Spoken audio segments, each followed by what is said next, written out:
19वीं पुतली रूपरेखा नामक 19वीं पुतली ने जो कथा सुनाई वह इस प्रकार है।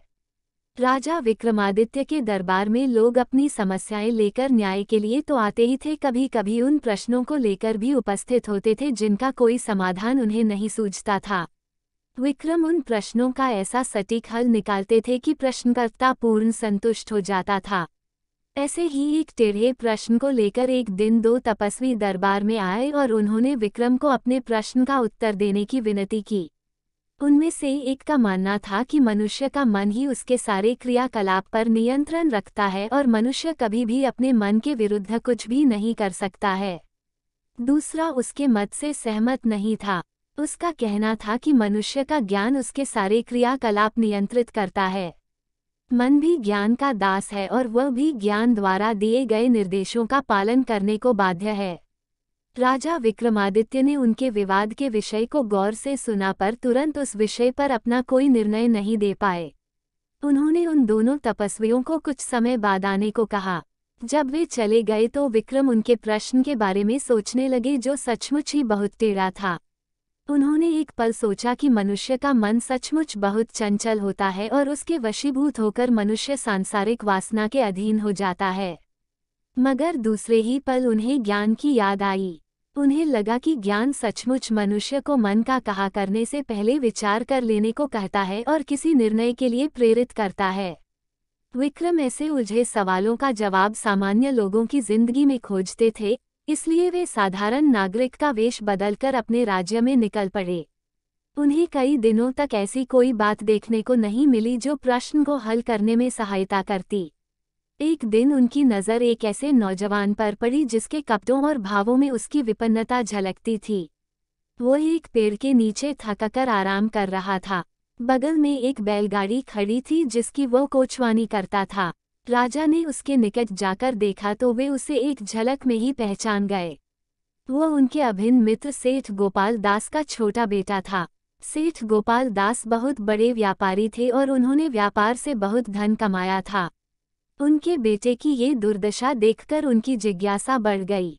उसकी बदहाली का कारण जानने को उत्सुक हो गए। उन्होंने उससे पूछा कि उसकी ये दशा कैसे हुई, जबकि मरते समय गोपाल दास ने अपना सारा धन और व्यापार अपने दोनों पुत्रों में समान रूप से बांट दिया था। एक के हिस्से का धन इतना था कि 2 पुश्तों तक आराम से जिंदगी गुजारी जा सकती थी। विक्रम ने फिर उसके भाई के बारे में भी जानने की जिज्ञासा प्रकट की। युवक समझ गया कि पूछने वाला सचमुच उसके परिवार के बारे में सारी जानकारी रखता है। उसने विक्रम को अपने और अपने भाई के बारे में सब कुछ बता दिया। उसने बताया कि जब उसके पिता ने उसके और उसके भाई के बीच सब कुछ बांट दिया तो उसके भाई ने अपने हिस्से के धन का उपयोग बड़े ही समझदारी से किया। उसने अपनी ज़रूरतों को सीमित रखकर सारा धन व्यापार में लगा दिया और दिन रात मेहनत करके अपने व्यापार को कई गुना बढ़ा लिया। अपने बुद्धिमान और संयमी भाई से उसने कोई प्रेरणा नहीं ली और अपने हिस्से में मिले अपार धन को देखकर घमंड से चूर हो गए। शराबखोरी, रंडीबाजी, जुआ खेलना समेत सारी बुरी आदतें डाल लीं। ये सारी आदतें उसके धन के भंडार के तेजी से खोखला करने लगीं। बड़े भाई ने समय रहते उसे चेत जाने को कहा, लेकिन उसकी बातें उसे विष समान प्रतीत हुईं। ये बुरी आदतें उसे बहुत तेजी से बर्बादी की तरफ ले गईं और 1 वर्ष के अंदर वह कंगाल हो गया। वो अपने नगर के एक संपन्न और प्रतिष्ठित सेठ का पुत्र था, इसलिए उसकी बदहाली का सब उपहास करने लगे। इधर भूखों मरने की नौबत, उधर शर्म से मुंह छुपाने की जगह नहीं। उसका जीना दूभर हो गया। अपने नगर में मजदूर की हैसियत से गुजारा करना उसे असंभव लगा तो वहां से दूर चला आया। मेहनत मजदूरी करके अब अपना पेट भरता है तथा अपने भविष्य के लिए भी कुछ करने की सोचता है। धन जब उसके पास प्रचुर मात्रा में था तो मन की चंचलता पर वो अंकुश नहीं लगा सका। धन बर्बाद हो जाने पर उसे सद्बुद्धि आई और ठोकरें खाने के बाद अपनी भूल का एहसास हुआ। जब राजा ने पूछा क्या वह धन आने पर फिर से मन का कहा करेगा तो उसने कहा कि जमाने की ठोकरों ने उसे सच्चा ज्ञान दे दिया है और अब उस ज्ञान के बल पर वह अपने मन को वश में रख सकता है। विक्रम ने तब जाकर उसे अपना असली परिचय दिया तथा उसे कई स्वर्ण मुद्राएं देकर होशियारी से व्यापार करने की सलाह दी। उन्होंने उसे भरोसा दिलाया कि लगनशीलता उसे फिर पहले वाली समृद्धि वापस दिला देगी। उससे विदा लेकर वे अपने महल लौट आए क्योंकि अब उनके पास उन तपस्वियों के विवाद का समाधान था। कुछ समय बाद उनके दरबार में वे दोनों तपस्वी समाधान की इच्छा लिए हाजिर हुए। विक्रम ने उन्हें कहा कि मनुष्य के शरीर पर उसका मन बार बार नियंत्रण करने की चेष्टा करता है, पर ज्ञान के बल पर विवेकशील मनुष्य मन को अपने पर हावी नहीं होने देता है। मन और ज्ञान में अन्योनाश्रय संबंध है तथा दोनों का अपना अपना महत्व है।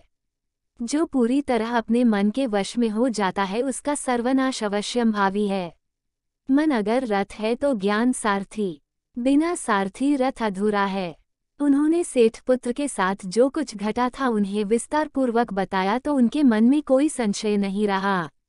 उन तपस्वियों ने उन्हें एक चमत्कारी खड़िया दिया जिससे बनाई गई तस्वीरें रात में सजीव हो सकती थीं और उनका वार्तालाप भी सुना जा सकता था।